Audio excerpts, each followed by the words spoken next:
जो SC ST के MLA MP चुनकर जाते हैं, बाबा साहब आम्बेडकर ने कहा वो दलाल है, वो भड़ुए है, वो उन्होंने अंग्रेजी में कहा tool of the caste Hindu. इसका मतलब है औजार है, हथियार है ब्राह्मणों के। दूसरा कहा stooges of the caste Hindu. Stooges का मतलब है पिट्ठू, पिछलग्गू, चमचे है। ये बाबा साहब ने अंग्रेजी में कहा, उसका ट्रांसलेशन बता दो। एक जगह कहा कुत्ते हैं, कुत्ते हैं। अच्छा होता कम से कम भोंकने वाला होता। चले ये कुत्ते भोंकते भी नहीं हैं। मान लो राहुल गांधी हमारे घर में आ रहा है और हमारा कुत्ता उस पर भौंक कर रहा है, इतना भी नहीं करता। काट मत भाई, भौंक तो कम से कम, काट मत, भौंक तो भौंक ले। भौंकता भी नहीं है। अरे ना काट मगर भौंक तो भाई, थोड़ा सा सेकंड भर के लिए तो डरा ले। तो जो MLA हमारा SC ST का है वो 1250 MLA है SC ST का, और MP 131 है। सेंट्रल में कोई भी सरकार हमारे सपोर्ट के बगैर बन ही नहीं सकती। नरेंद्र मोदी के सरकार में 76 MP SC ST के है। अगर माइनस कर दो तो दूसरे दिन नरेंद्र मोदी की सरकार भरभरा के गिर जाएगी। मगर वो गिराते नहीं हैं, खुद गिर जाते हैं, मगर सरकार गिराने का काम नहीं करते हैं, वो चरणों पे गिर जाते हैं।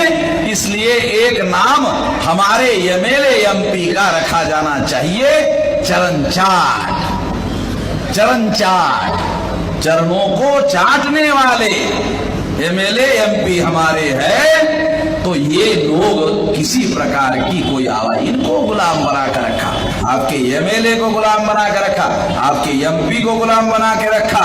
अगर आपके MLA MP को गुलाम बना के रखा, आप लोगों की कोई औकात है?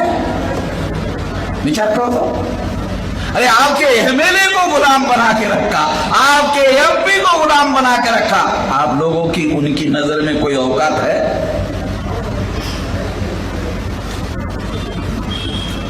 और भी कोई गुलामी का नाम है इसके अलावा?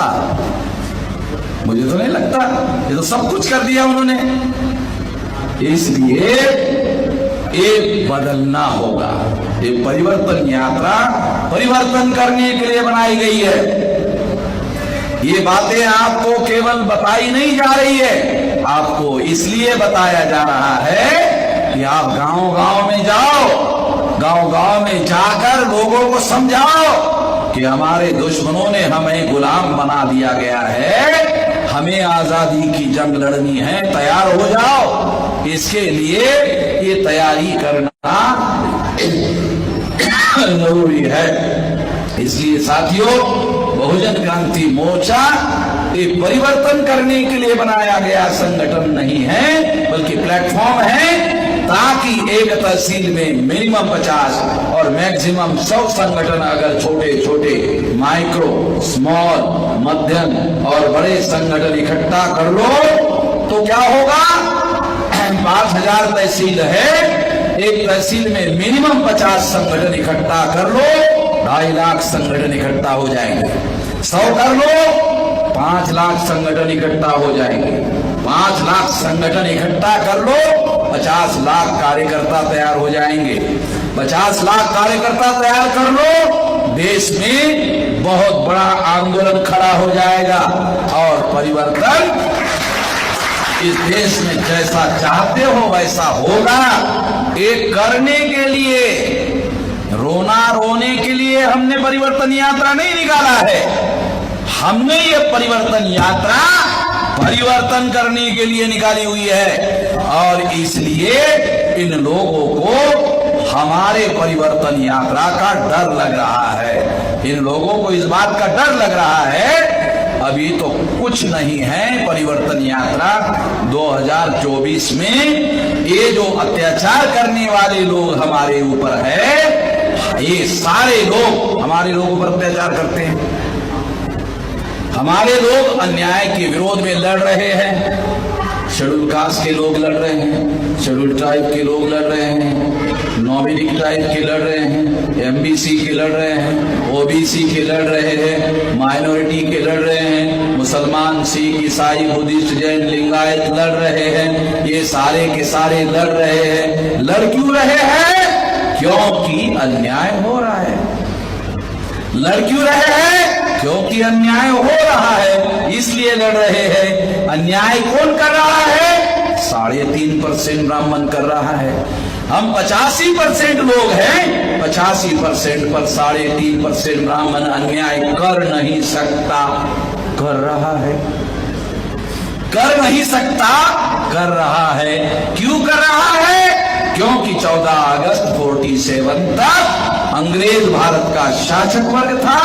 15 अगस्त 47 से ब्राह्मण भारत का शासक वर्ग हो गया है। ब्राह्मण भारत का शासक वर्ग हो गया है।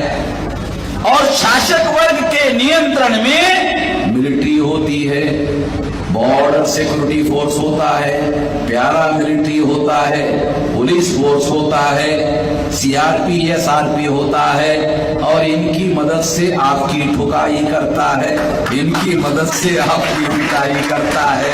ब्राह्मण आपके घर में कभी पिटाई के लिए आता नहीं है, वो टेलीफोन से पिटाई के लिए बोल देता है, वो आपकी पिटाई शुरू कर देता है। ब्राह्मण पिटाई कर नहीं सकता, मगर कर रहा है क्योंकि वो शासक वर्ग है। अब वो पिटाई कर रहा है और हमारे लोगों की पिटाई करने में कामयाब क्यों है? क्योंकि हमारे लोगों की संख्या 85% है। 3.5% ब्राह्मण पिटाई कर नहीं सकता, मगर कर रहे हैं। क्यों कर रहे हैं? क्योंकि हम लोग अलग अलग अलग अलग अलग अलग अलग अलग अलग अलग लड़ रहे हैं। शेड्यूल कास्ट अलग लड़ रहा है, शेड्यूल ट्राइब अलग लड़ रहा है, नॉमिनी ट्राइब अलग लड़ रहा है, वो भी एमबीसी अलग लड़ रहा है, ओबीसी अलग लड़ रहा है, मुसलमान, सिख, ईसाई, बुद्धिस्ट, जैन, लिंगायत अलग अलग लड़ रहा है। सभी लोग अलग अलग लड़ रहे हैं। जब सभी अलग अलग लड़ रहे हैं, अलग अलग लड़ने की वजह से इनकी पिटाई हो रही है। जब तक लड़ते रहोगे अलग अलग पिटाई होती रहेगी। अगर मेरे से लिखवाना चाहते हो तो मैं स्टैम्प पेपर पर लिखवा कर दे देता हूं कि तुम इसी तरह से लड़ते रहोगे, तुम्हारी पिटाई होती रहेगी और आगे भी होती रही, पहले भी होती रही, आगे भी होती रहेगी। अगर इसको बंद करना चाहते हो, सभी लोगों को मिलजुल कर लड़ना होगा। अगर 100% लोग इकट्ठा नहीं होते हैं तो भी हम कामयाब हो सकते हैं। 80% लोग इकट्ठा नहीं होते हैं तो भी हम कामयाब हो सकते हैं। 60% इकट्ठा नहीं होते हैं तो भी हम कामयाब हो सकते हैं। 40% इकट्ठा नहीं होते हैं तो भी हम कामयाब हो सकते हैं। 31% से नरेंद्र मोदी प्रधानमंत्री बना तो हमारे लोग भी 30% से बन सकते हैं। कांग्रेस बीजेपी दो लोग लड़ रहे हैं ना, तो दो लोग लड़ रहे हैं तो 31% से प्रधानमंत्री बन गया है। अगर तीसरा कोना खड़ा कर दो, तीसरा मोर्चा खड़ा कर दो तो 31% की जरूरत नहीं होगी, 30% से अपना प्रधानमंत्री बना सकते हो। आज वो आपकी पिटाई कर रहा है, कल आप उनकी पिटाई कर सकते हो। इसका मतलब आप भी पिटाई करना चाहते हो। इकट्ठा होना चाहते हो, इकट्ठा होकर उनकी पिटाई करना चाहते हो, मगर मैं इसलिए इकट्ठा होना नहीं चाहता कि दूसरों की पिटाई करे। पिटाई करने वालों को दुनिया में जालिम कहा जाता है।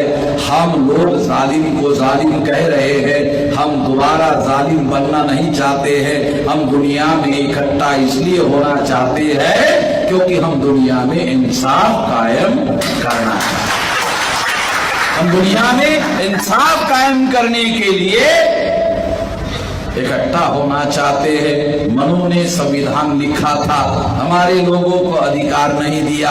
हमारे बाप ने संविधान लिखा तो हमको भी अधिकार दिया, मनु वालों को भी दे दिया। नहीं समझ में आया, दोबारा बता। हमारे बाप ने, ब्राह्मणों के बाप मनु ने संविधान लिखा था, हमको अधिकार नहीं दिया था। हमारे बाप ने संविधान लिखा, हमको भी अधिकार दिया, मनु वालों को भी दे दिया। इसका मतलब ये है कि हम लोग इंसाफ पसंद लोग हैं। हम दुनिया में इंसाफ लाना चाहते हैं, न्याय स्थापित करना चाहते हैं। इसके लिए हम कोशिश कर रहे हैं, इसके लिए आने वाले समय में कोशिश करेंगे। इस कोशिश को कामयाब करने के लिए आप साथ सहयोग करोगे, इस आशा और विश्वास के साथ आपने भी बात ध्यान से सुनी। इसके लिए आभार, धन्यवाद।